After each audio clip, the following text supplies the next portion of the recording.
What's up mga Diyosa? So for today, since nandito na rin naman tayo sa sementeryo dahil dinalaw ko yung mga magulang ko, i-share ko sa inyo kung magkano yung nagastos ko sa pagpapalipat ng puntod ng nanay ko papunta sa tatay ko.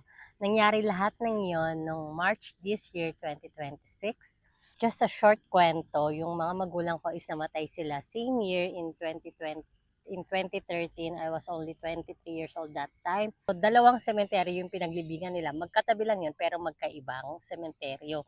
Grabe pala ang gastos. Diyos ko, kung habang malakas pa kayong kumikita ngayon, ang advice ko talaga is mag-invest kayo sa ninyo. Pag nawala kayo, kasi kawawa talaga yung maiiwanan ninyo.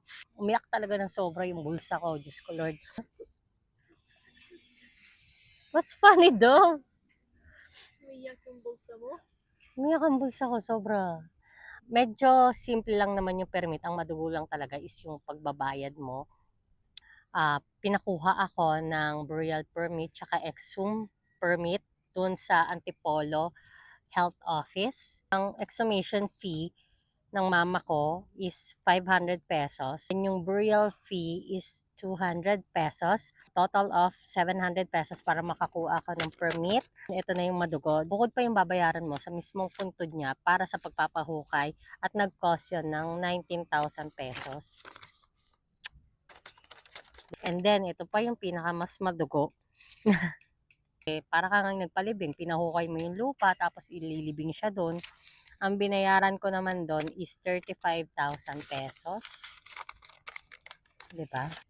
54,700 plus yung pagpapalipat pa ng mga titulo namin na almost 10,000, 54, 64,700.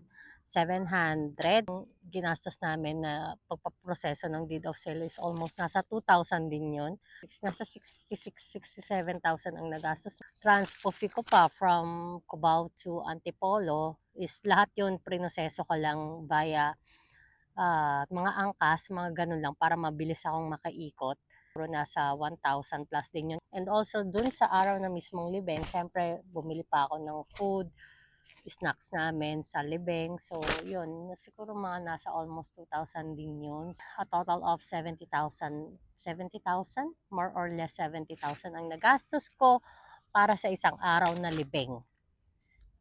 Umiyak yung bulsa mo na 7,000 pesos.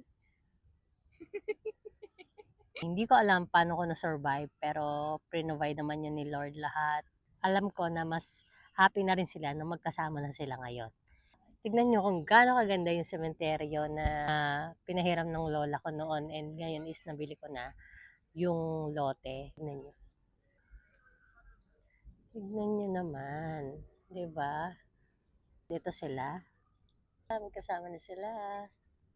And thank you so much for watching mga Diyosa. Adios!